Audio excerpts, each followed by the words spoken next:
What's up, you guys? Sean Ross Sapp. This is May 16th, 2021. We have a very crudely made lower third. I just pasted the Fightful logo over the post-Raw show. I need to get our graphics team on that, but I've never needed a special graphic for this because this is the first show after a WWE pay-per-view that myself and Denise Salcedo have ever done together. Finally, Sean, I have no idea. I've been working with Fightful since 2019. Do I even have to tell you what year it is, Sean? 2021. And not even that. It's the 5th month in 2021, and I'm barely being brought on to a WWE post show.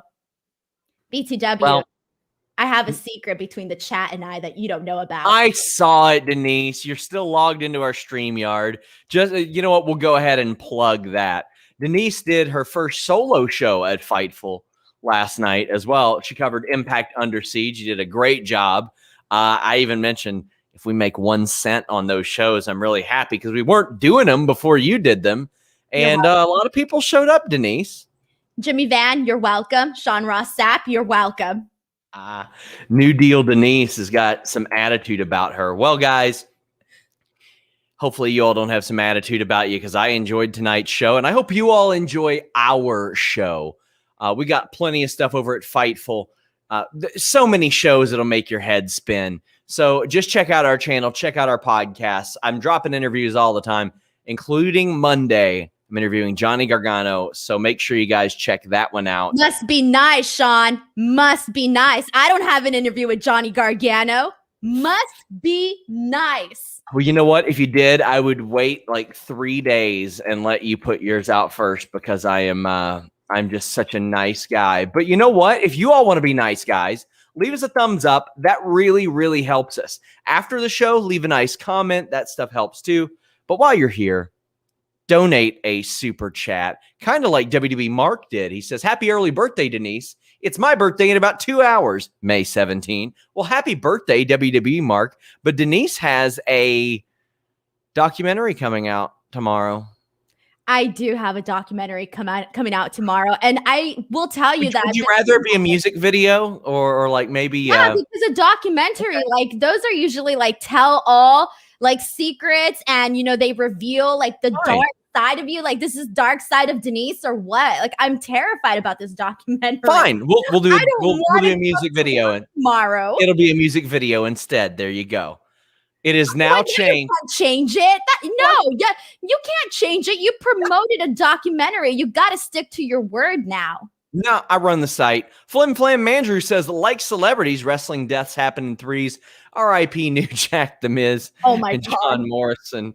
Oh, geez. I should have read that in my head before. Maggie, who joined our Twitch watch along, says, I'm still not drunk. Make sure you guys check out twitch.tv/FightfulGaming. But please get those super chats in. There are some things to talk about. Mostly good, Denise. You think? I don't think it's all going to be good, Sean. I feel like for the most part, for a pay-per-view that I wasn't expecting much out of, I was afraid we were going to come on here and be like, so WrestleMania Backlash happened. But given that I had zero expectations for this show, it actually over-delivered. But I don't think that we're all going to agree on everything that actually occurred on the show. Well, you reserve the right to be wrong, so that's fine. Whatever.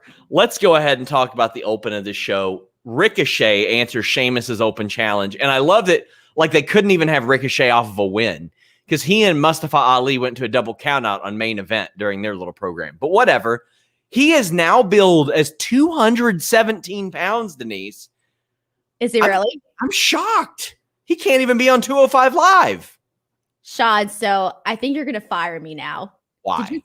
I know you didn't watch it. I didn't watch the pre-show. Dude, I thought the show was going to start at 5 p.m. today, and I thought the pre-show was at 4 p.m. So I tuned in thinking I was early for the pre-show, and I tuned in as the ending of the match was happening. And I was like, oh shit, is this a replay? What's going on? And then I was like, wait, the pre-show started. So I'm sorry. I have no comments on this one. You missed a good match. It was a good match. It really was. Ricochet doing all the Ricochet stuff. He does this great series, like a standing star press into a lion salt. And Sheamus won with the bicycle knee, which he's been doing a lot more lately. And I really appreciate. But Denise, what do I always say about Sheamus? How do they book him? I don't know what you say. What do you say? I always say it. It's always the same thing. He bullies people. He gets hit in the face, and then he goes, I'm mad. Well, let me tell you, Denise, Sheamus is mad. And why is he mad, Denise? Guess. I don't know. He's mad because give me something here. I didn't watch the pre-show. I know. I wanted you to guess what possibly happened. He knocked out Ricochet and pinned him, right? Ricochet's looking at the lights, eyes wide open. Next thing you know, Ricochet goes all Jake Paul Floyd Mayweather, got your hat, steals his hat and his robe, and runs away with it laughing. Are you serious?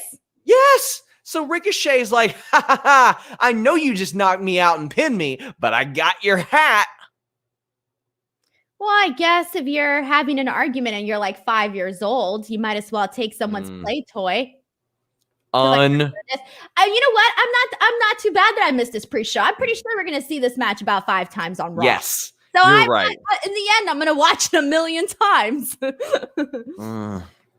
Well, Ricardo Holt says, this show is better than I hope, makes me happy. It made me happy too. I had a good time watching this show. Bryant, he says, what a fun show. Had so much fun interacting with you guys on the live blog. Thanks for sending me the link to become a YouTube member, Sean. Yeah, you guys can join down below. You get some nice little graphic gimmicks and stuff. But every pay-per-view, my live blog and discussion where I'm hanging out talking to people is up on FightfulSelect.com. And if you didn't notice, we changed our Twitter handles. The former Fightful Wrestle is now just Fightful. The former Fightful is now Fightful Select. So go give those a follow, my friends. And 69 Names Deegan says, Backlash was a perfectly mediocre show. I'm happy to be here for a live Fightful review. Can't wait for Denise's documentary. Well, now 69 Names Deegan, you can't wait for Denise's music video because she demanded it. You can't do that, Sean. I did not demand anything, and the people here know that. No. All right? I said I was afraid of the documentary, but I didn't tell you to change it. It's okay. Are you having second thoughts on how? Oh no! I'm gonna embarrass you. And you weren't confident about this documentary that you created. Let's be real, Denise. We have seen what music videos that I create look like in the past, and they're really good. Nobody likes false advertising. Nobody likes cards subject to change. Okay, now you got to stick to the documentary. Look at this. Look at this. Valab is sitting here saying, "Where is it? We'll see tomorrow." Cyclops says Ricochet is the biggest dork on Raw, bar none.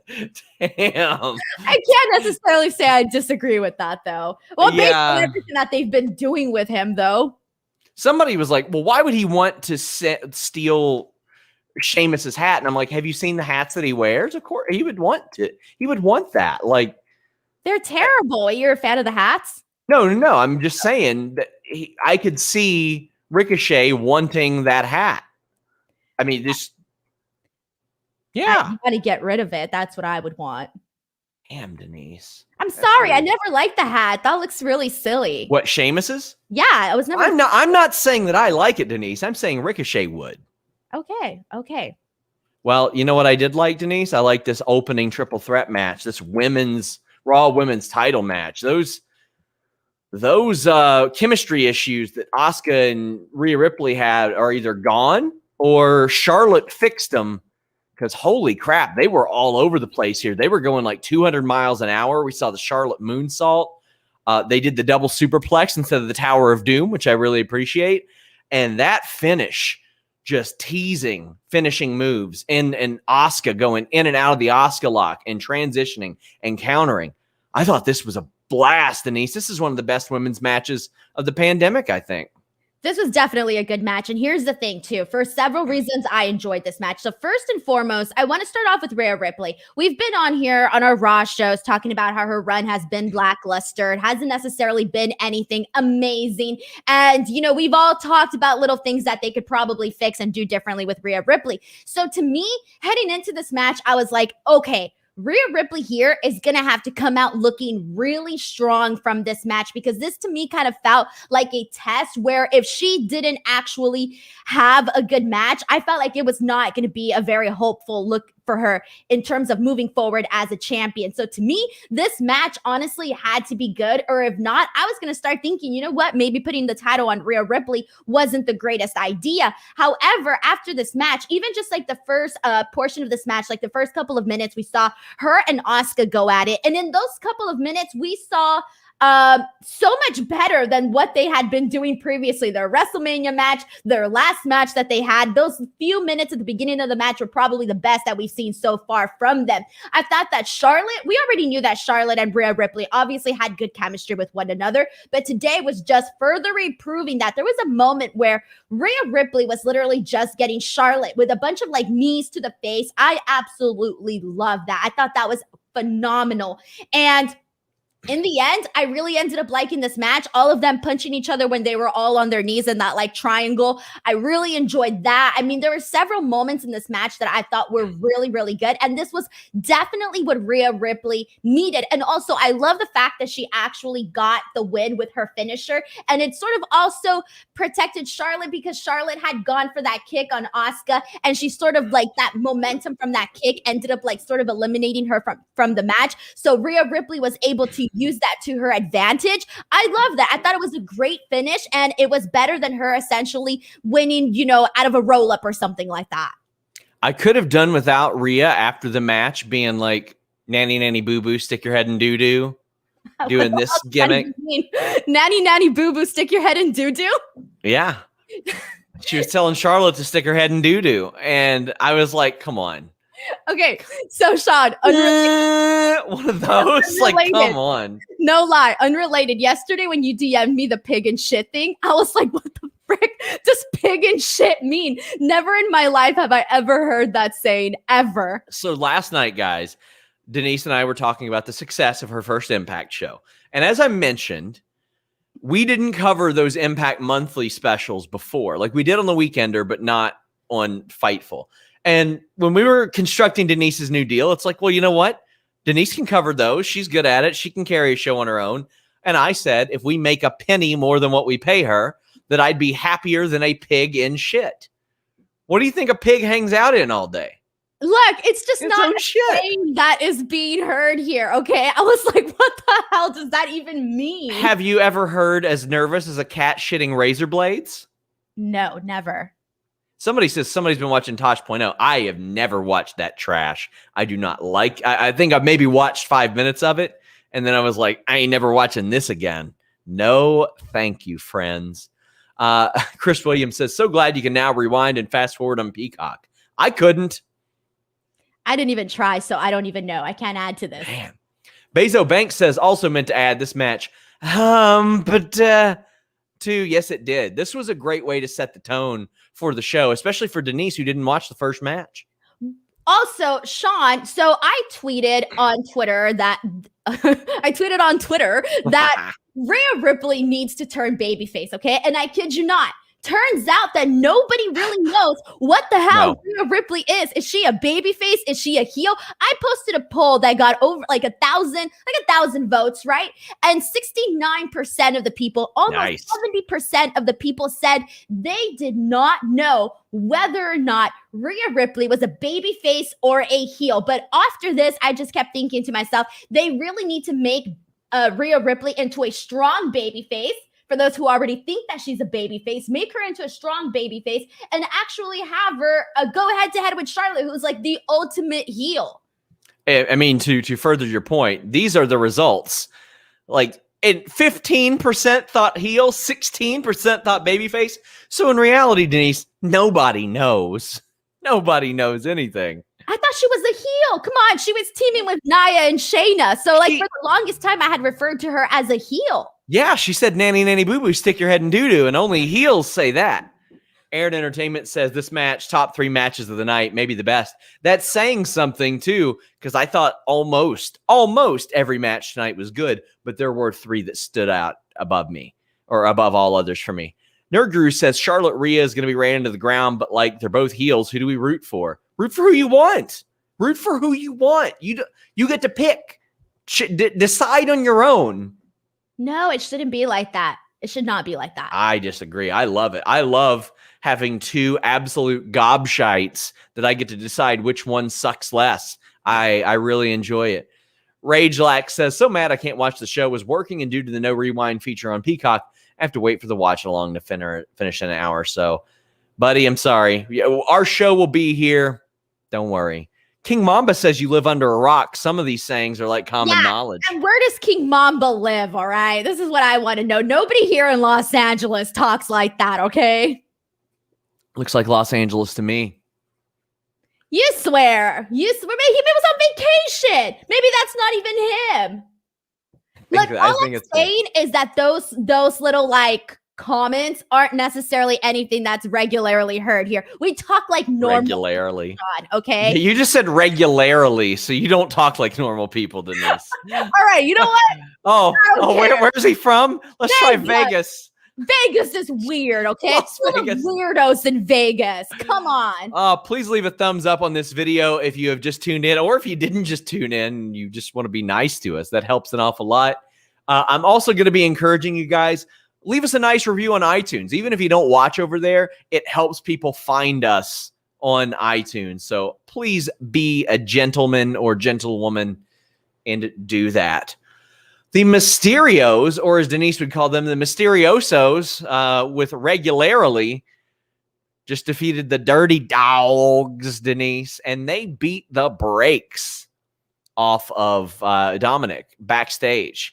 You got Jamie Noble back there trying to raise that thing up. He's like, oh my God, I can't lift it. I can't lift it, everybody. So Dominic's just stuck underneath there. And Ray is like, no, you're not going to wrestle this match. So Ray just does it himself. What'd you think? I thought that the story for this match could have been a lot better. I thought that it was a good match. It was fine, but I think given the big payoff of father and son tag team, that the story should have been a lot more powerful. And I posted this on Twitter basically saying, had they literally just chosen to, instead of attacking Dominic, and they should have attacked Rey Mysterio instead, considering that Dominic is essentially the weak link. You're looking at Rey Mysterio, who's a former champion. So if you would have had them attack Rey Mysterio instead and have Dominic essentially be the one having to like try to last as long as he possibly could in this match, it would have showed, the grit that Dominic could have. And then also with Rey Mysterio, he would eventually, obviously came back into the match, try to help out his son, given the good, father that he is. It would have been a good father-son story. And I know some people were like, oh, Dominic, he's not ready to be in that spot. He's too green, or whatever the arguments were. I really do think that it would have worked, because obviously he would have been in there in the ring with somebody like Dolph Ziggler and Robert Roode, who would have definitely carried him, to a fine match. So honestly, I think that the story could have been told a lot better. I thought that they went a very simple route with it. I think we all knew that Rey Mysterio and Dominic were going to be winning this match. There, at least in my mind, there was no doubt. But I do think that the story could have been a lot stronger and a lot emotional. So the payoff at the end could have been a lot of a bigger impact. Maybe it was a crime of opportunity. Maybe they just ran into Dominic and they were like, whichever one that we run into, we're going to whip that ass. I thought the match itself was pretty good. Like, Roode just decked Ray with a clothesline. There was that slide into the super kick. And the spot I even liked more was the reverse power bomb into the Faymaster. Like, that is such a dope double team spot. But the Mysterios get the win, and his Cyclops says, baby champ won and nobody cares. It's Uso time. They do feel like transitional champions until the Usos decide that they want to become tag team champions. Yeah, it felt like something like a sweet story. Like, we have the opportunity there, so let's just go ahead and run with it. That's really what it feels like. And I did love that spot where Roode tossed out Rey Mysterio and he went straight into Ziggler's boot. I thought that was a really awesome moment as well. Very, very cool. I think the Mysterios probably end up dropping these titles pretty quick. And Bezo Bank says, this is a match that dragged hell along for me. It kind of did feel that way early on, but because I knew we weren't getting like more than a 3-hour pay-per-view, it wasn't that bad. Like, I didn't have to worry about being anchored to my desk for like 3.5, 4 hours. So I was like, all right, they're going to fill out some time. It was a smaller match card than usual, Denise, like 7 matches total. So I think that's good. They can sink their teeth more into stories. And if they've got some stuff to tell, they can tell it on Raw and SmackDown to get it through there. Yeah, exactly. Connecting People Through Wrestling says, did you ever get around to baking a Hot Pocket? Oh, who, me? Yeah. I guess so. I had 2 Hot Pockets. They were great. I became a fan. What kind was it again? I think you told me. Pepperoni? Pepperoni and cheese. Turkey and ham's pretty good. I haven't had one in forever. Ham. Ooh. Bryant Heath says, Denise said the S word, so she's lost the true blue babyface shtick. Oh, I feel like I've said way worse than that. You have. I've like, when we get off the air, Denise does curse often. Nah, okay, Sean, that better not be in the documentary, okay? What the hell is in the documentary? I don't know. Matt Reichel. Am I gonna have to put out like a statement to defend my character after this? Probably. Okay, Probably. Cool. I wanted to. Publicist. How old will you be? I'm not going to tell you now. Hold on, I'll just Google it. No. Denise Salcedo age. Okay, you're gonna be okay. I see. The lady her age, man. I see your age. Although it already says that you are as old as what you're turning. Damn, they fast forwarded me. I still have like a day left. They have the date of birth on there, but it already says you are that many years and then 2 days. By the way, you can say my age. I'm not like 20. It says you're gonna be 29. I was just trying to troll you here. Wrestle Talk. Luke says, come on, SRS. I am not happy with Luke. Luke does not have the right to call you out right now. Luke made fun of me. I'm not talking to him. We broke up. It's done. Danuke is over. Daniel says, expecting award-winning documentary work tomorrow. It's going to be award-winning. I'm going to win a VMA for this, Denise, and it's going to expose you. It's going to for a music video. Ricardo Holt says, F-bomb Denise in the house. Happy birthday. There you go. There you go. Also, yeah. I'll just stop it there. Matt Reichel says, thoughts on Hell in a Cell going to June. So here's the word, Denise. Hell in a Cell confirmed for June. That's next month. I had reported on FightfulSelect.com, subscribe today, that there's an undetermined pay-per-view for July. Andrew Zarian, who is very, very accurate and very reputable, Matt Min podcast, said that is Money in the Bank, and it will have fans. So it's looking like Hell in a Cell, Money in the Bank, SummerSlam. It looks like WWE is like, all right, we're going to throw every single thing we got this summer. I respect it. I just hope that the stories build up effectively. Yeah, and I actually think it's a lot smarter to have Money in the Bank essentially be the first pay-per-view with an audience, because in terms of having Hell in a Cell for the audience, it's not necessarily something that the fans will enjoy as much as that they would probably enjoy Money in the Bank, where they can actually see what's happening. Denise, what's your horoscope sign? Taurus, you know that. That's. I thought it was a Taurus, as you said last night. Yeah, Taurus. There you go. Taurus. Come on.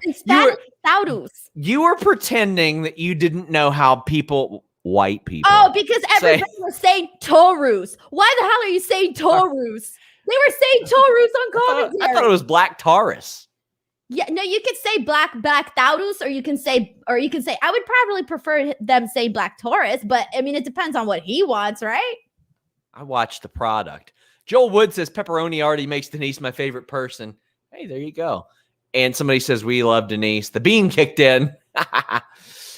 Cyclops says, Hollywood Denise been heel since the Hammer incident. She is going to get exposed. Oh, I know what you're doing. I can get into your mind, Sean. I know you well enough now at this point. Guys, so here we are. We're at the main event, the real main event of this podcast, Denise. On Monday, Damian Priest is backstage picking the stipulation for this match. He says, a lumberjack match. I don't care if they're aliens or zombies. And then today, I hear zombies are going to be at the show and they're going to be lumberjacks. And I say, what? Well, it's to promote Batista's new movie. Brandon Charles Powell says, I suppose if Batista returns to a live crowd and is booed, we'll know why. Not a fan of the zombies, but on the plus, they appeared to have eaten the Miz. Now Priest can move on with his life. So zombies are the lumberjacks. John Morrison finds these which are comprised of Performance Center recruits. I have a list of some of them on FightfulSelect.com. Subscribe today. And they're grabbing at Miz and Damian Priest.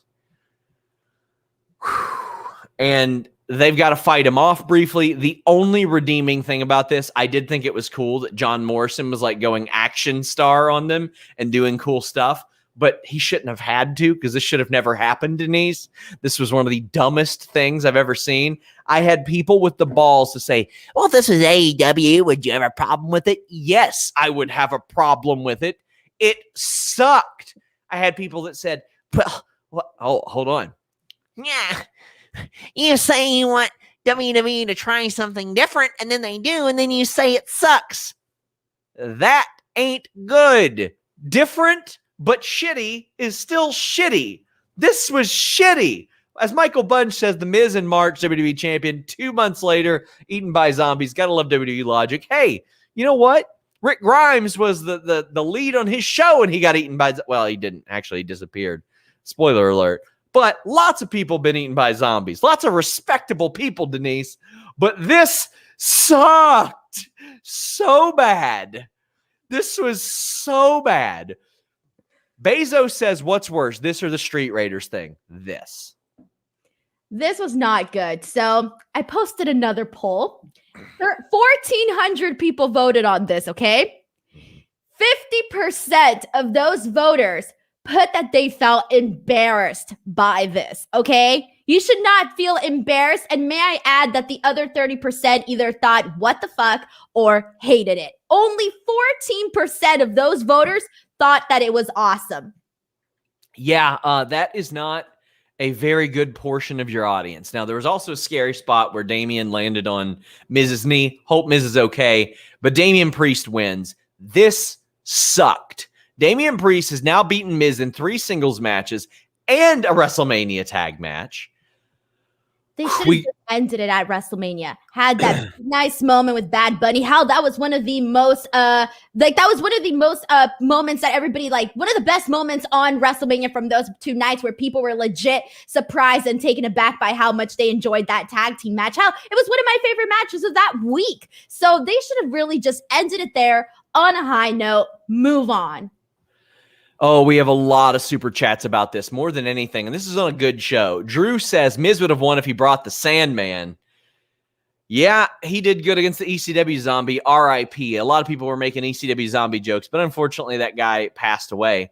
Isaac said, for a pay-per-view where 2 men with families were cannibalized in front of my very eyes, I came away with it from it very satisfied. Yeah, despite one of the dumbest things that I've ever seen in wrestling, I thought this show was really great. Yeah, and I mean, look, it gives us something to talk about. I don't know. I'm trying to look at the bright side here. It was really, really dumb. And what's sad is that it really took away from me being able to actually pay attention to this match, because the second you have zombie lumberjacks, it tells me, Denise, you don't have to try that hard and pay attention to this. You can just half pay attention. We have some more bright side stuff. Ryan Martin says, minus that, this is one of the best pay-per-views in a while. All matches delivered. I got to agree. This is one of my favorite of the pandemic from WWE. Thomas Garner is less kind. He says zombies. And they said AEW set back the business 30 years. SMH, everything else is pretty good, though. Who made that comment? Who made the 30 years comment? I've been seeing that a lot lately, but maybe I missed who said it. Bryant Heath says, at least the zombie extras got paid. I have nothing for this one, guys. Well, most of them were Performance Center people, so I don't know if they got paid any extra.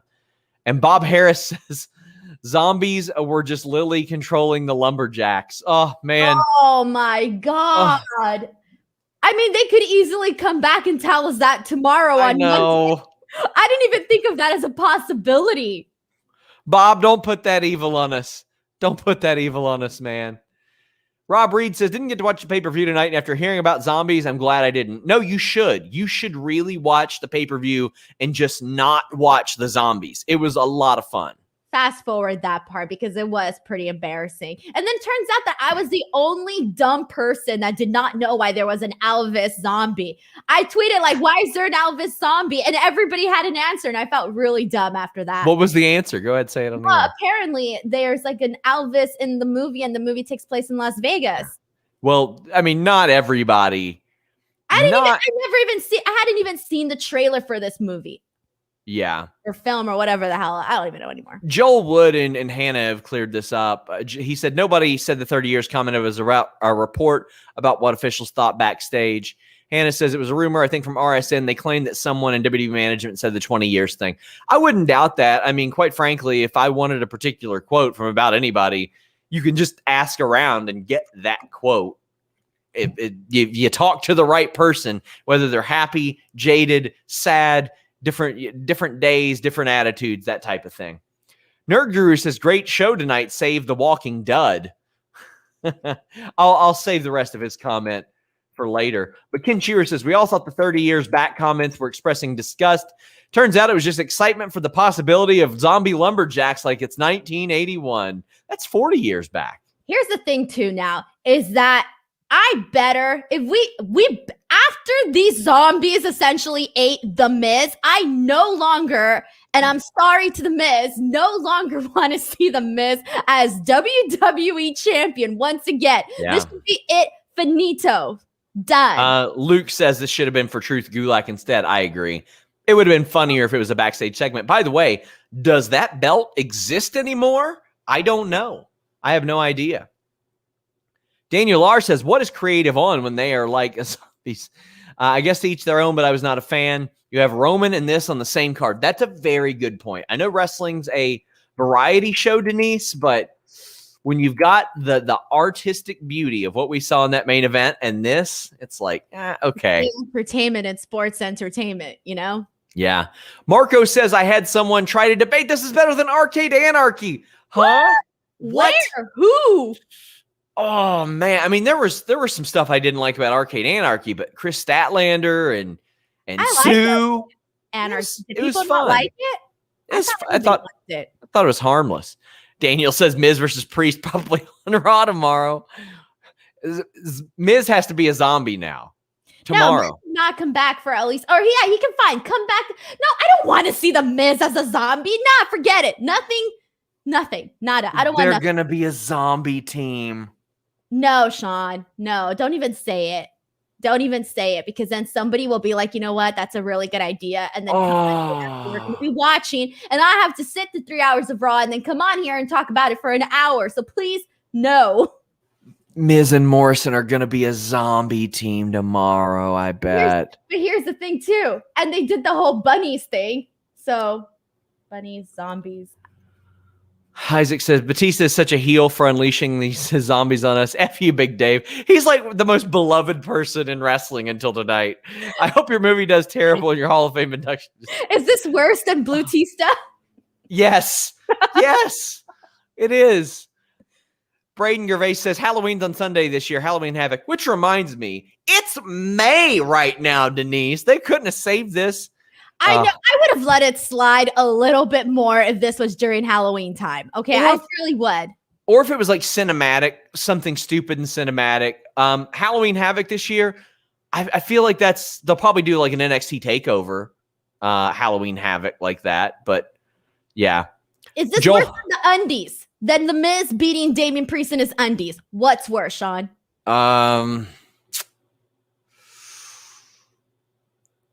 I'm going to say this, but that was really bad. It's like 51-49 to me. Okay. Taxel says RoboCop versus Horde of Zombies at Hell in a Cell. Yeah. I mean, at least the right person won this match, but it was, yeah. And the little, with the PR stunt at the end, I like that. Yeah. 69 names Deegan says, is Johnny and Mizzle dead now? I mean, not going to lie. They were the best lumberjacks I've ever seen. They were unbiased and stayed out of the ring. That's what Drew Gulak said. Drew Gulak was like, I, for one, think that they did a good job. I mean, yeah. If I was their supervisor and these zombies called me up a week later and they said, hey, listen, can I list you as a reference? I'd go, yeah, you did a hell of a job. You were impartial. You did what you were supposed to do. So what you're telling me now is that all of those zombies can now go to apply to Universal Studios because they have this great reference come Halloween. Yeah. They'll be the zombies at Universal Studios. Yes.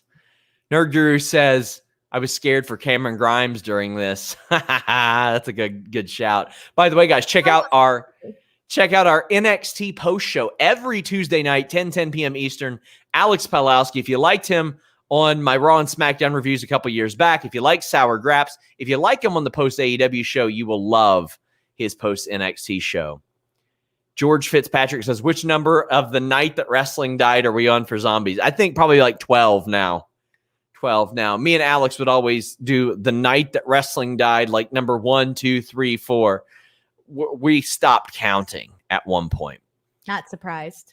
Joel Wood says, Impact once stabbed Allie in the throat, so I've seen stupid. Oh, I hated that underworld or that undead realm stuff. I did not like that at all. I didn't. And Night Track says Supernatural and wrestling are like oil and water. They got it right with Kane and with Undertaker and nobody else. And they went through a lot of trial and error with both of them because they did a lot of stupid shit with them too, Denise. Yeah, and I've never liked the supernatural stuff. And I think that's also part of the reason why I was never a fan of Lucha Underground either. I didn't like all of that type of stuff. Fair. There's some people that are willing to suspend their disbelief and some people who aren't. I could to a certain extent. Yeah. Joe Jassa says, honestly, Miz and Morrison as zombies would be worth it just to see Alex eviscerated on Sour Graps later. That's a good point. That might make us a few bucks. And Ryan Martin says, want to send a big congrats to Natalya and Tamina on the big tag team title win. Tamina's reaction left me emotional. To me, considering how bad they booked those titles, Denise, seeing Tamina's reaction and what she said backstage about how often people take having a title for granted because she's never had one, that seemed very special. That was so cool to see. Yeah, I agree. It was a nice moment. And fellas, if you want your nice moments to be even nicer, you don't want to be carrying around a big, nasty bush.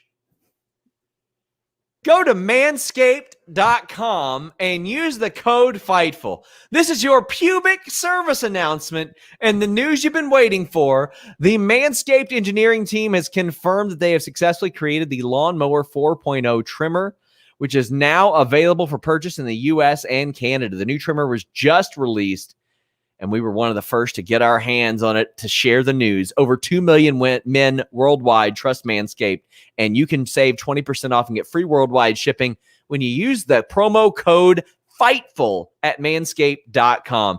The advanced ceramic blade and skin-safe technology on that 4.0 is so good. It seems like they're what are you doing, Denise? I'm trying to act out shaving. My God. My God. Well, let me tell you, you're not going to be looking like Christopher Daniels. Your ball sack isn't going to be looking like Christopher Daniels on a Wednesday night. Not with that skin-safe technology. What makes this trimmer different than others? A new multifunction on-off switch that can engage a travel lock. Created for people who like to travel. The Lawnmower 4.0 gives you the ability to turn on and off the 4000K LED spotlight when needed for a more precise shave. And you can go with guard length sizes 1 to 4. Maybe you're looking to keep it a little bit shaggy down there, Denise. Manscaped.com has got you covered. Sizes 1 through 4. And looks-wise, it's sleek with a two-toned matte and gloss finish. Even features a hot foil-stamped black chrome Manscaped logo. Show off that dong mower loud and proud. Plus, it's waterproof, too. And let me tell you, there will be some moisture going when she sees your beautifully manicured nutsack. So it's a good thing that it's waterproof. Get 20% off plus free shipping when you use the code FIGHTFUL at manscaped.com. Your balls will thank you.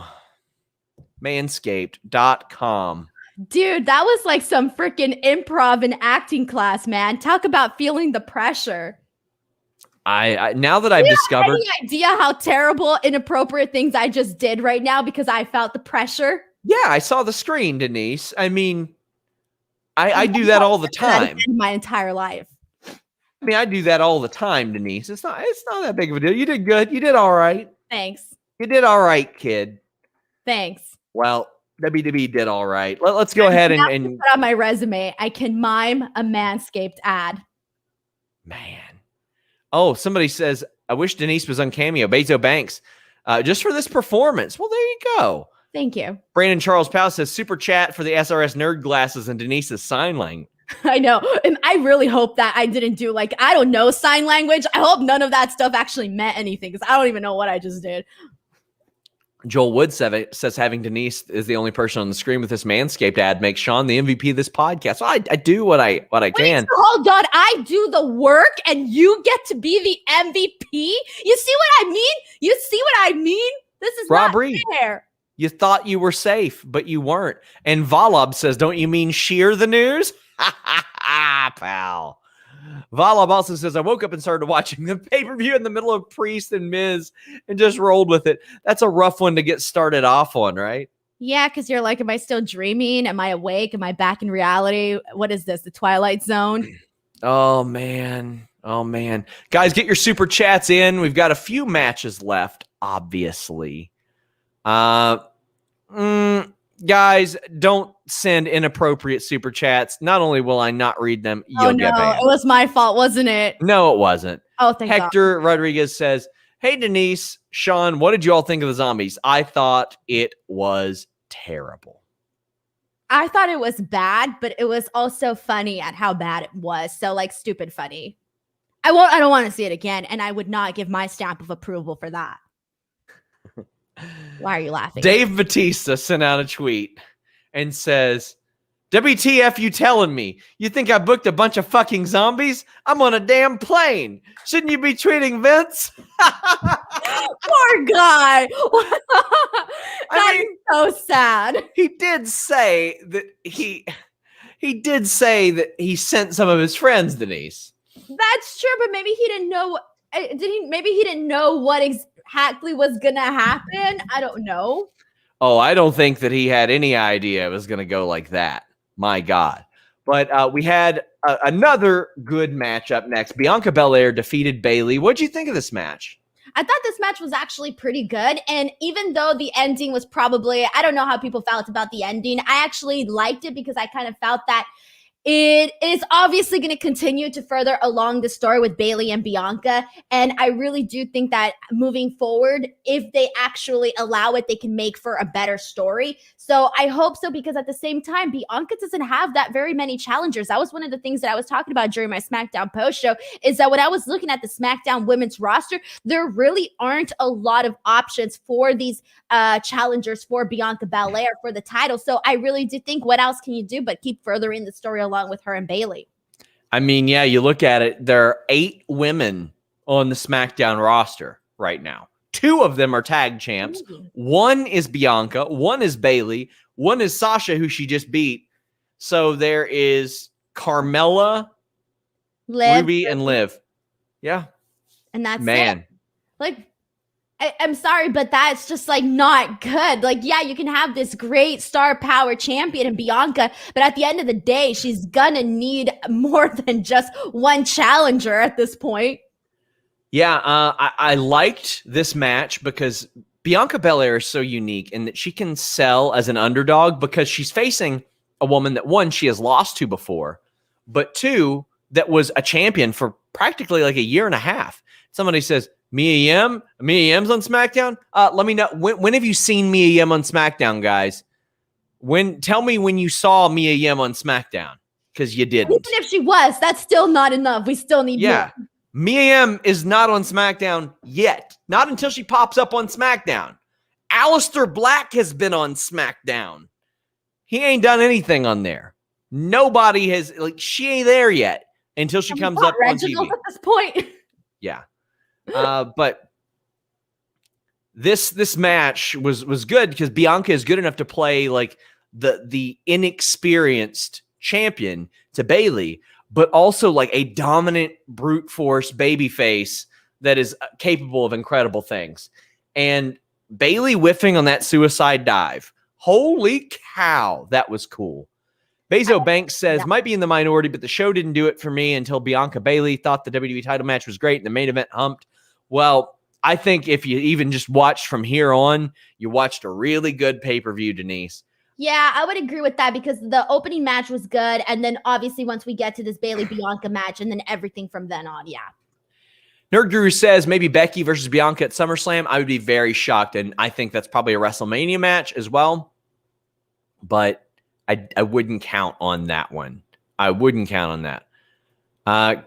Cameron says, guys, we're in the critically acclaimed Thunderdome. Adnan Virk. Oh, his commentary keeps getting worse. So this finish, Bianca counters a rose plant, ties up Bayley, and gets the pin. I like it. Maybe I didn't get a good look at it. Some people are saying it wasn't executed well. I'll go back and look at it again. But Bayley is livid after this. I love the cheater being mad that she got cheated, Denise. And what did she tell Michael Cole? She did something to his nose, but I didn't He said, replay it now. Write it in your notes. Yeah, that's Bianca's a cheater. Yeah, I like that. I like that. And then she actually throws his notes or something. Man, there are people mentioning Lacey Evans as a challenger. She's pregnant. Lacey ain't going to be back for at least a year if she ever comes back. My God. Probably even more than a year. Who knows? I don't know. Kate Hensler said they made this dead pay-per-view walk again with real zombies. And Hector says Batista totally regrets sending that tweet wholeheartedly. Poor guy. Imagine Yeah. he hops on a plane, he's minding his own business, and then bam, his Twitter account is blowing up, and he's being blamed for probably one of the silliest things we've seen on WWE television. Guys, we got 2 matches left. Get your super chats in. It would greatly, it would mean a lot to us. We would greatly appreciate it. Norm Summers says, got my second shot today. Took a nap. Woke up late for the pay-per-view. Were zombies as lumberjacks, or was I hallucinating? Oh my God, everybody woke up during the zombies match. It's like every wrestling fan's internal clock was like, wake up and turn on WWE. Oh, man. Oh, man. Well, we got a great WWE Championship match. A sirloin beef sons of bitches battle, Denise. Lashley, Strowman, and McIntyre went about 200,000 miles an hour nonstop and did not stop. There were big slams. They just beat each other's ass. Strowman did a cannonball off the apron. There were tons of choke slams and spine busters, and Lashley got sent into some stuff that exploded. And then they went outside, and Strowman caught Drew McIntyre midair, which is still impressive because he's a big boy, powerbombed him. Still, the most impressive thing I saw beyond all that was just Drew effortlessly doing a Michinoku driver to Braun. Just light work. This match ruled. This was an awesome match. And the reason for that is that there was no dull moment in this match whatsoever because they used all of their, big power moves. It was just go, go, go, go, go. And you really got that from this match. My actual favorite part was when Strowman was going for the Strowman Express, and then Drew got him in a belly to belly, and then that led to the power bomb on the table. And that was my favorite part of the entire match. But every time Drew McIntyre went to the top rope, I thought that was badass. The ending I thought was pretty cool too. I mean, overall, I thought this match was very entertaining, and it delivered in the sense when you look at these 3 guys, the kind of match that you would expect for them to have or that you would want them to have, it was this one. They didn't go about it in a different way. They gave the fans what they wanted here. Wow, this was an incredible display of just big, violent strength. Holy cow, this was outstanding. Now, as for Braun, I think it's probably the best match he's had that had 3 or less people in it. There was the SummerSlam 17 match that had 4 people in it that I thought was great, but Braun worked the majority of this match. He was not a weak link in this. And at this point, Braun's been wrestling 4 or 5 years. So, I mean, he's an experienced fella as well. Brandon Charles Powell says the WWE match was the surprise, or the WWE title match was the surprise of the night. Wasn't sure what to expect going in. Totally surpassed my expectations. WWE seems to do really good with these 3 and 4 person matches, Denise. Yeah, I mean, I've been a fan of them. And I know that, even when you think of the WrestleMania match, the triple threat, the Roman Reigns, Daniel Bryan, Edge, I know a lot of people had different opinions about that, but I love that match. And there's so many other matches that I can think of that I recall really enjoying. But I just think that overall, we all expected Braun Strowman here was really just there to take the pin. So the fact that obviously he went in there and shined, and well, they all did, right? But we all knew what he was there for. Let's be real. Yes. Tigo says, what did you think of almost UFC like back-to-back-to-back title matches on top of the card? It helps make them feel important and not like time fillers. Hashtag FTF. I really like that, Denise. Stack the end of the show. Do it like that. I mean, I don't see any reason why you can't do it like that. And I know there are a lot of old timers that'll say, well, pacing and, well, you want to build and then bring it down. No, leave it on those people in the match to build and bring it up and bring it down and all that stuff. There's things I'm not excited about coming back to wrestling, like the sit in a hold for 2 minutes to get heat spot when fans come back. But I hope that this is one of those things they keep, is stack the show towards the end. Yeah, I'm 100% here for that, because obviously, like, especially when you're watching a long show, you don't want to be feeling like rough, or you're just like, all right, let's get to the main event and there. Now, I like building up towards it. Hector says the Michinoku driver from Drew to Braun impressed me. It impressed me too. Not that he could do it. Well, I mean, it impressed me, but I wasn't surprised that he could do it, Denise. I was surprised he did it with what looked like very little effort. Yeah, making him look like he weighed 10 pounds. It was incredible. Really like that. We had some super chats from the last match as well. Bezos says, match was really good. Can't believe Bianca makes her own gear. Man, she does an incredible job at that as well. Felt so bad she lost the handle of the braid after the finish, but Bianca at Bayley, Hell in a Cell. Probably because they do every match 200 times, Denise, and they've already done this one like 3 times. It's definitely going to happen. And I do think that we are going to be seeing Bobby Lashley versus Drew McIntyre in a Hell in a Cell. I feel like that's probably the direction that they're heading in. And to be honest, I don't mind it that much, because I do think that they can do the whole redemption story with Drew McIntyre, since obviously he lost his title last year's last Hell in the Cells. So I do think that they can actually make this into something, if anything, because you just know that's where they're headed. Joe Pearl says 305 live in full effect. Oh, hot diggity dog. It is. You know what else is in effect? Fightful magazine, my friends. Check out the new edition of Fightful magazine at fightfulmag.com. The greatest story never told. If you've ever heard of a fake AWA, well, there you go. We've got Matt Cardona's writing debut, the former Zack Ryder. Taylor Hendricks writes about breakout female free agent stars of 2021. We've got a story about Terry Funk versus Ric Flair from Joe Hulbert, a story about Bobby Lashley's journey to the top of WWE, the latest in our Ricky Steamboat interview series. There is so much stuff there, a lot of evergreen content as well. Please check that out. Fightfulmag.com. It is now available via physical media. You can get it delivered right to you, my friends. Fightfulmag.com. Well, we have reached the main event, and a good main event it was. But Hector says, El Wagner Maniac is not as amused with the zombies. I was so confused. Yeah, I wasn't either. But this match was incredible. Holy crap. Roman Reigns defeats Cesearo to retain the title. Now, we see some Uso drama backstage, Denise. Jimmy lets Jay know that he's not Roman's bitch, but this match was just high art to me. I never doubted that Roman Reigns was going to win it. I didn't care. I was here for it. I like Cesaro's work.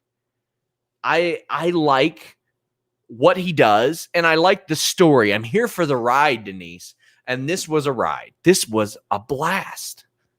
I think so too. And I think when you talk about it being a ride, I can feel that, because I went into this thinking 100%, there's no chance in how that Cesaro is going to win whatsoever. And I was even saying this like on my Backlash predictions, like there's just absolutely no way. It's definitely going to be Roman Reigns. During this match, I started thinking, oh snap. I was like, as much as I like Cesaro and would be happy for Cesaro to win, I'm not ready to see Roman Reigns lose the title. And I started thinking, damn, what if they actually do it? Yeah. So they fooled me enough during this match where I started to think, oh shit, like what if they actually do give Cesaro the belt? And then afterwards, like I started getting emotionally invested in this match. So not only was I entertained in the technical aspect of it, the storytelling aspect of it, but I actually got carried away with my emotions thinking, well, what if they do this? What if they do that? Blah, blah, blah. They fooled me. And I like that because, again, I went into this with 100% expecting Roman Reigns to walk out as champion. the setups in this match. Cesaro starting out strong with that big dive and the European uppercut and the sharpshooter. And then Reigns working the arm over methodically. Limb work does not have to be boring, Denise. It can be Roman Reigns turning, talking shit to the camera. This was some of his best heel work. Now, I know that a lot of times it makes you like him even more. But this was just really, really good. And then when Cesaro applies that sharpshooter, he switches the arm because it's too hurt. And then he turns it around into a crossface. This was beauty. And Lance Adelphia on Twitter said to me, I don't know if this is the best match of Cesaro's career, but it's the greatest match of his career. That was a really, really good point. Like him barely kicking out of the powerbomb and then barely getting out of the guillotine, but Roman being like, no, you're done. Reapplying and submitting him. And then Cesaro waking up. You see all the little things. And when all the little things come together, Denise, it creates big things. Exactly. And I want to circle back on what you talked about of Roman Reigns working on the arm of Cesaro, because when you think of Cesaro and you think of his strength and you think of like most of his offense, what are you thinking about? You're thinking of the swing. You're thinking of those uppercuts. And what is he doing? He's weakening his arms and he's weakening the chances of him essentially, getting stuck in one of those positions. I liked all of that. I liked Cesaro's sharpshooter. I thought that was really awesome.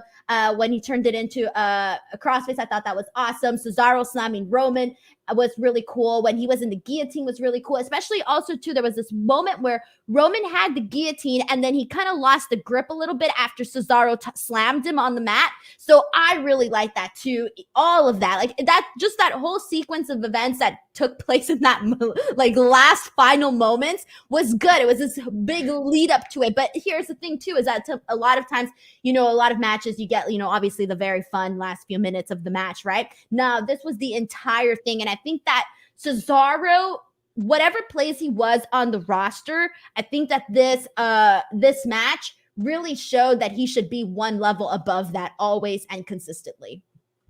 We have a lot of super chats about this, and rightfully so. This was an incredible piece of work that they put together. Carlos Easy says, Roman calling out Daniel Bryan while he worked over the arm was hilarious. Yes, it was. Just because somebody's not in your company anymore doesn't mean you can't refer to him. It's a point of the story.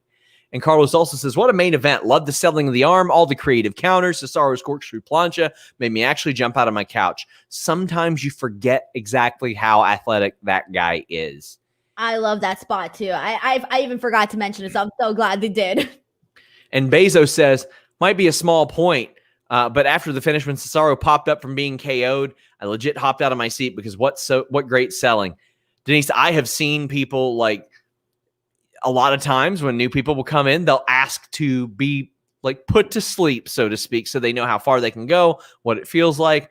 I have seen people wake up just seconds later. It just takes that long. And they go, I was flying through space. Like they have no idea where they are, what they're doing for like half a second. Then they're good. That was a really, really great touch. And you can tell Cesaro has been in that before. Wacky Name says, do we get Sean in swimsuits in the Fightful mag? Hey, subscribe and find out.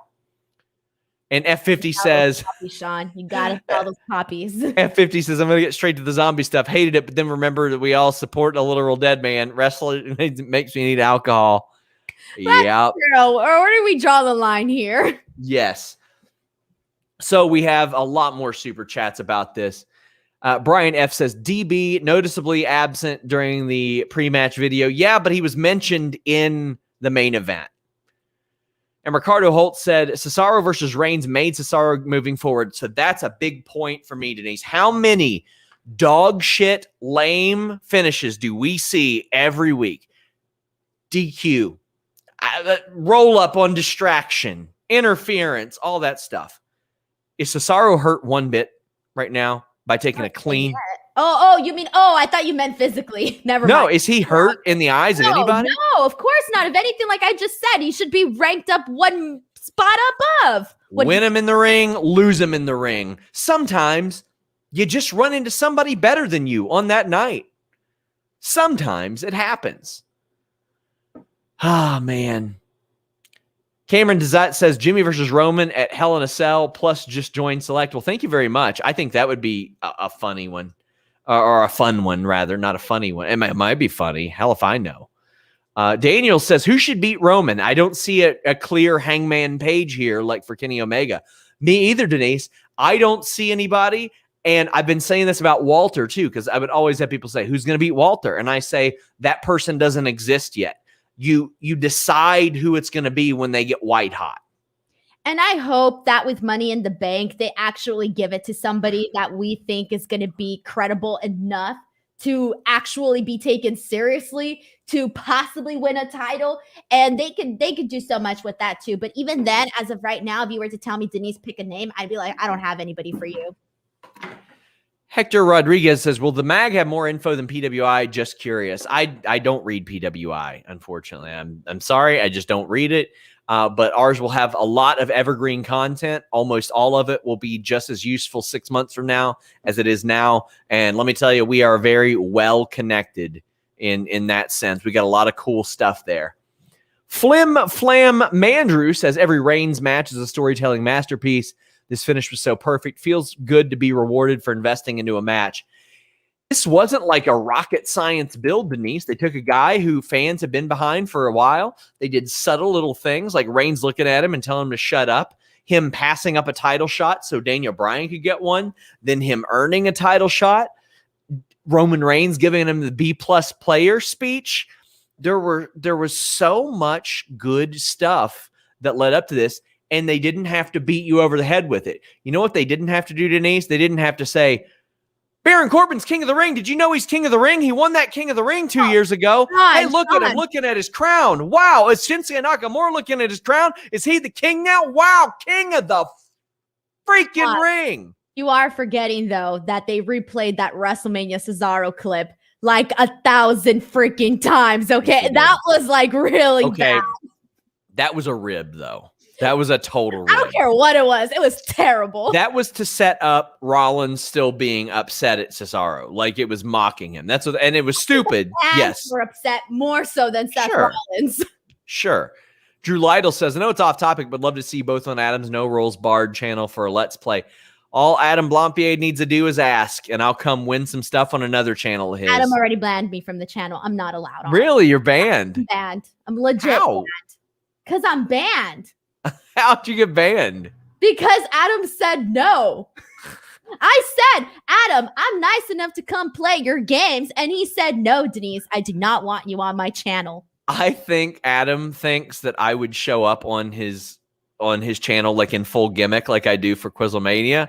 And I wouldn't. Like, it's his. So whatever he says goes there. Quizlemania is a little bit different because, I mean, that's my show now. That's my show. But if I was on No Holds Barred or No Rolls Barred, I would take it seriously because that was his big concern. He's like, would you take it seriously, Sean? I was like, yeah, I would. No fun. He is no fun at all. He's very fun. He's very fun. This is why I'm banned. Did you watch Quizlemania? The last one? No. Yeah. Oh, it's worth watching the finish. It's worth watching the end. Watch the finish. It was the closest Quizlemania of all time. Between?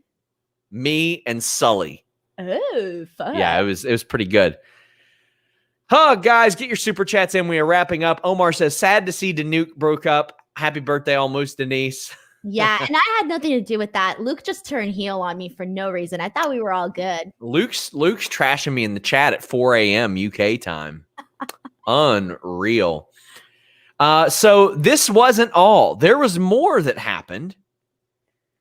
Seth Rollins comes out after all this. Now, Jey Uso had come out and put the lay on Roman Reigns, acknowledge him as the tribal chief. Cool stuff.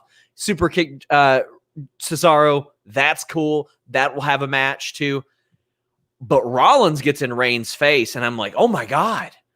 Are we getting this? I don't even care if they're both heels. Who cares? I just want to see this. And he smiles, and then he goes after Cesaro. And what I don't want is another Cesaro-Rollins match. And that's what Ken says. He goes, does WWE know that Fight Forever isn't supposed to be taken literally? What do you think, Denise? I really do think that they should have just ended the show with Roman's victory, and that's it. I didn't like anything else that happened with Seth Rollins with all of this. I was just like, all right, cool. Let's wrap up the show. I think they should have just ended it there. He Pillmanized Cesaro's arm. I'm just like, at this point, Rollins should probably be upset at the Usos because they got involved in his match. And I thought that's what this was down to. I thought he was going to say, I've got unfinished business with him. And that's what I would like to see, because that would be interesting, Denise. But what they did, was it executed well? Yes. Was it interesting? To me, no, it wasn't.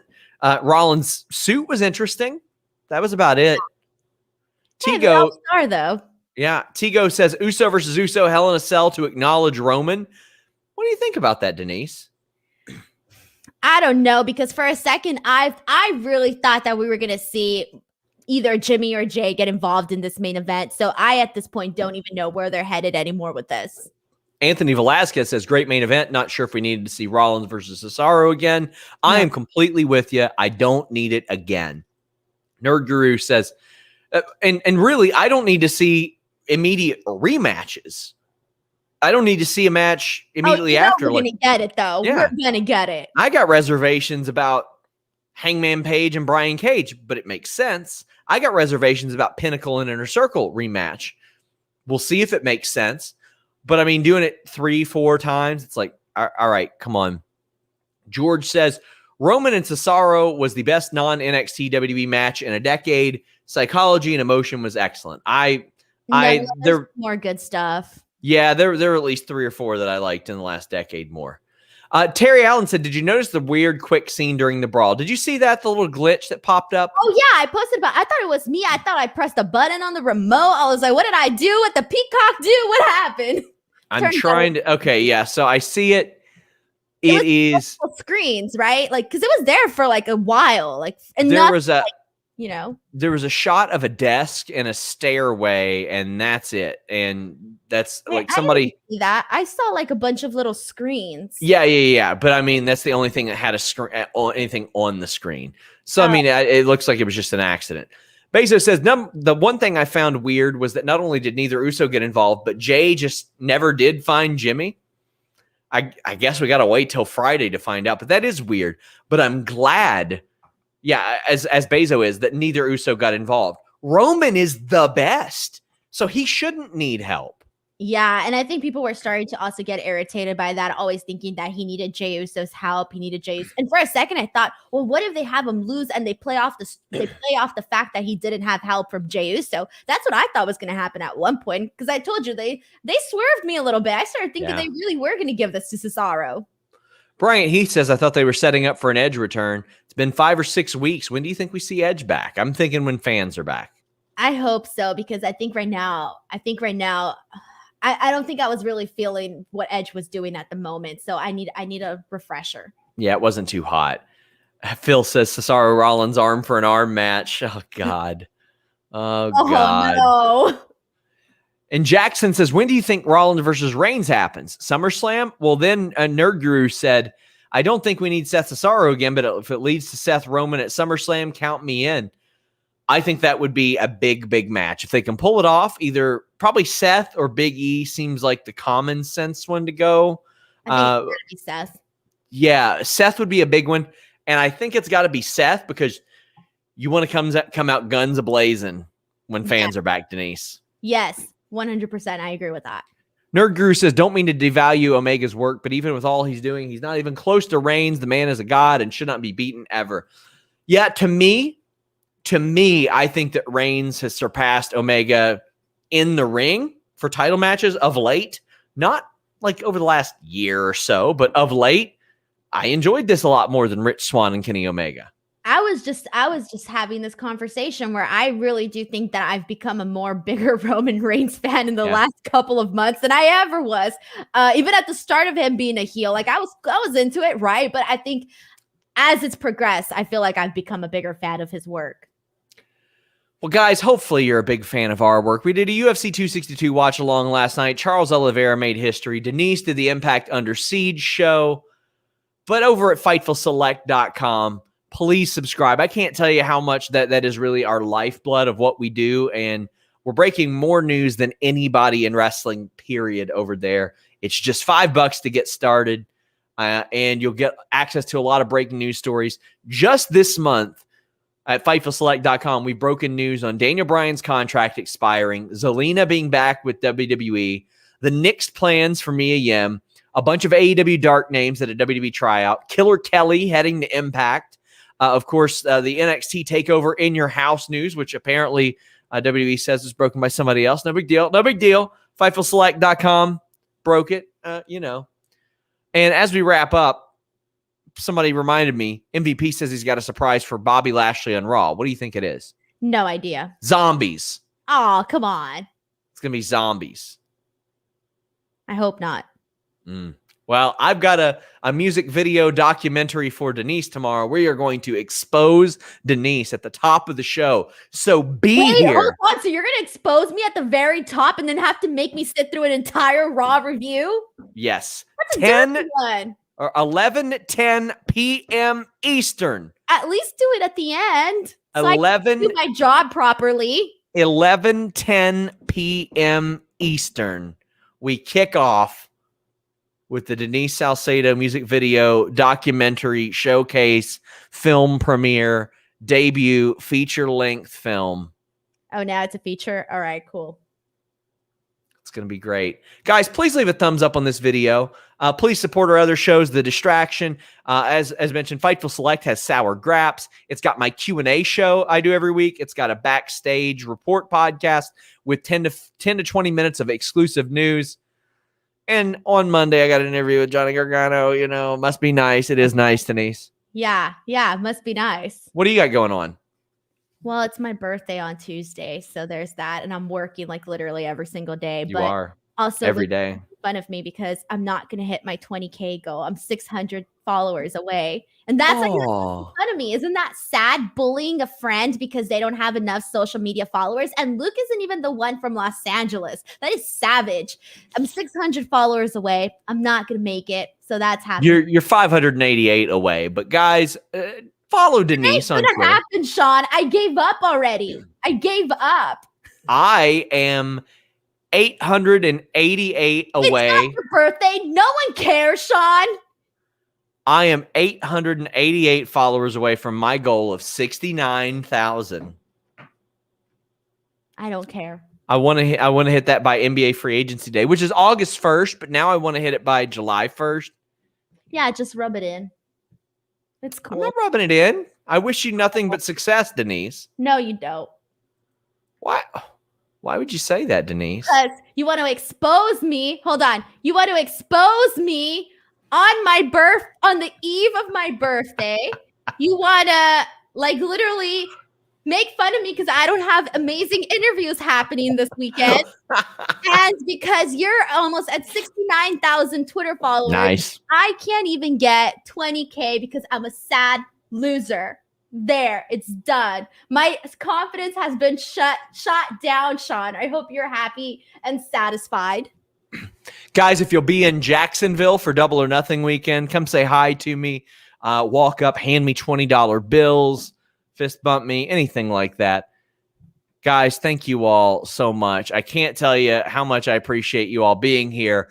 There are like 1,300 of you that pop up live for these shows. So I appreciate you all. Join us tomorrow night for Raw.